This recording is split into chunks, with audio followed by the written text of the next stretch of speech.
அடிக்கிற வெயிலுக்கு சில்லுன்னு கோல்டு வாட்டர் குடிச்சா எப்படி இருக்கும்? ஆனா ரெகுலரா எனக்கு தண்ணி தெரிக்கும் போதெல்லாம் நான் கோல்டு வாட்டர் மட்டும் தான் குடிப்பேன்னு சொன்னா உங்க பாடியோட டைஜஸ்டிவ் சிஸ்டம் வேலையே செய்யாம போயிடும்.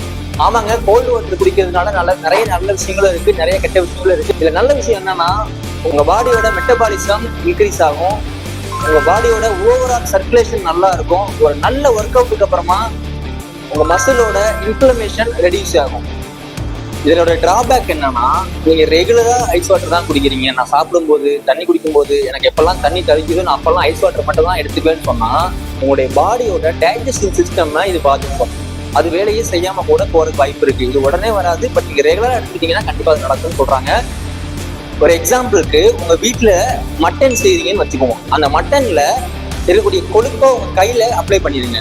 எடுத்துட்டு போய் ஒரு நல்ல சில்லுன்னு இருக்கிற கோல்ட் வாட்டர்ல உங்க ஹேண்ட் வாஷ் பண்ணுங்க. உங்க கையை கழுவி பாருங்க, அந்த கொழுப்பு உங்க கையை விட்டு போகாது. இதே மாதிரிதான் உங்க வயிற்றுக்குள்ள இருக்கக்கூடிய கெட்ட கொழுப்பு எல்லாத்தையுமே இந்த கோல்டு வாட்டர் போய் கரையை விடாம அப்படியே தங்க வச்சிரும்.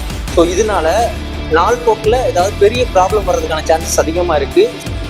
இந்த மாதிரி யூஸ்ஃபுல்லான கண்டென்ட் எல்லாம் தெரிஞ்சுக்கிறதுக்கு ஆக்ஸ்போர்ட் கேட்டரிங் காலேஜ் அப்புறம் பாலாஸ் லைஃப் காஸ்ட் சேனல்ல ஃபாலோ பண்ணிட்டு சப்ஸ்கிரைப் பண்ணி லைக் பண்ணி ஷேர் பண்ணுங்க. அடுத்த வீடியோ ஒயிட் சுகர் சீனியை பத்தி ஒரு வீடியோ இருக்கு, அதை உங்களுக்கு அடுத்த வீடியோ சொல்றேன். வெயிட் பண்ணுங்க, வெயிட்டா பண்ணலாம்.